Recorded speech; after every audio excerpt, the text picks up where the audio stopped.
right, so hey guys, this is Stephanie with JesusWired. I'm here with Jason Truby. He just released a solo acoustic guitar album of hymns. So what made you decide to record an album of hymns?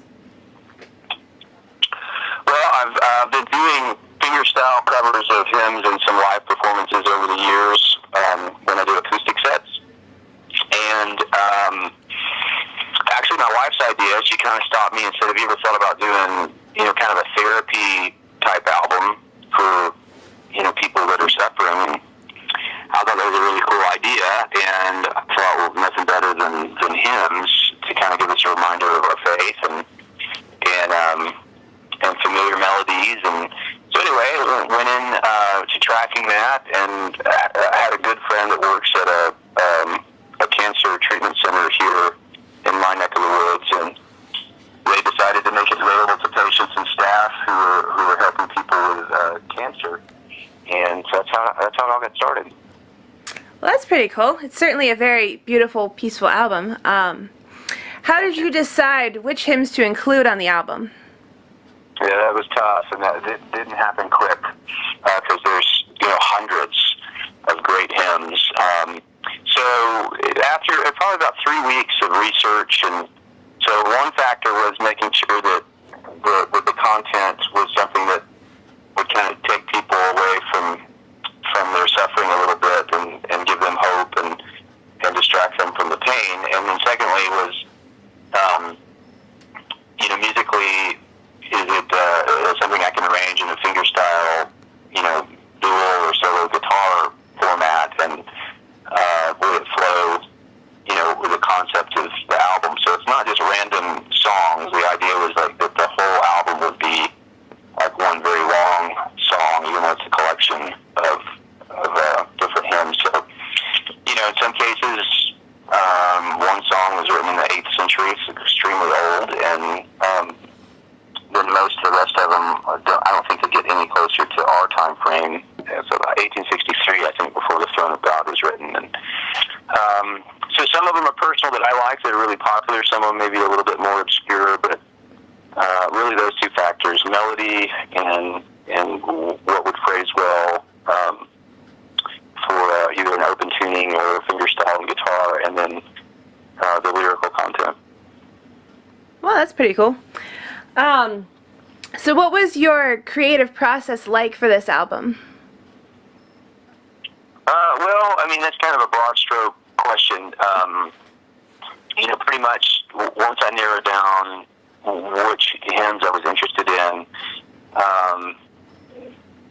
I'd probably kind of play like the oldest version I could find of it, and then think about what key or what tuning to set it in, and then I would kind of meditate on it and pray about what I can do to get out of the way. And I know that sounds unusual, but I really wanted this album to come through me and not from me. So it's not a show-off album, and although I enjoy doing those are fun. But really let the melodies be what they are, and let the music carry somewhere that might be unique and for this album, and how it would flow into the next tune. And so I would come up for hours and then play and develop the arrangements, and then also deciding whether instruments I wanted to put on the tunes at the time. So some of that didn't happen until I had the song already arranged, and then it might be, I put a wood flute on this, or I want to try or a psaltery, and and then it's kind of personal. I don't really know how to describe that. Just something that happens between player and instrument. That's hard to put into word. Yeah, well, that's definitely an interesting approach to creating it. So on some of the songs, I noticed there's some other instruments, such as like a recorder, and there's some other like little percussion items. Did you play all of the instruments on the record? I did. Some of the other ones, it's actually, I have 2 Native American wood flutes. I use a koto, which is a Japanese stringed instrument. One of the songs I use a psaltery. There is a native wood drum. There's a couple of Southeast Asian instruments, and but mainly guitars through most of it. But yeah, I'd have to listen to remember which specific things they did, but those are probably the main ones. Yeah, they definitely add, a nice touch, a little bit of variety in there. So I like that. Good, yeah, so kind of more about like adding some ethnicity. Yeah, that's cool. So what do you hope that this record will accomplish? I don't know. I hope that whoever hears it,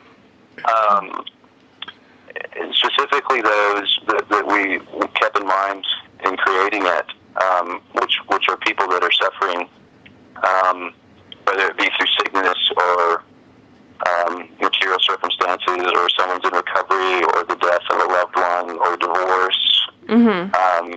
There's a lot of turmoil in our planet right now, and on top of that, we have the normal human stuff and the brokenness that we all have to deal with from time to time, and then particularly cancer. But I hope that it's a reminder to those who are suffering that might happen to be believers of who we are, and that we're hidden in our Maker, and that this is not our forever circumstance, and who He is. And then for those that aren't believers, and that's why I like doing instrumental albums, that it opens them up to the Lord in a subtle and quiet way, which is normally the way the Holy Spirit operates, at least in my world, and can introduce them to the gospel through the lyrics of men and women that wrote through really difficult times in their lives, and also they had a lot less distractions than us, a lot less noise. And so I hope it brings a little peace and a little healing and distraction to people that are suffering. But then also, it's not written just for one people group, so if someone is feeling great and it just enlightens their day, and then great. Whatever it's supposed to do is what I hope that it does. Yeah, that's cool. It's nice that there's artists out there like that have that mindset and are trying to provide some peace and positivity in the world. Yeah, I mean, it's really our only hope. Yeah. And there are albums that I've written that are for musicians and for music lovers, and it's just celebrating the instrument. There's nothing wrong with that. But there's a deeper thing going on, and after making music for many, many, many, many years, I think the latter part of it, what it's for, is to remind us who God is and who we are. And because labels and hit songs fade, but I'm playing songs that have been around for centuries, and in some cases many centuries. Like, something has to be in those for them to last that long. So that's why I did it. Yeah, that's awesome. So in the past, you've done some work with Phil Keaggy. What was it like working with him?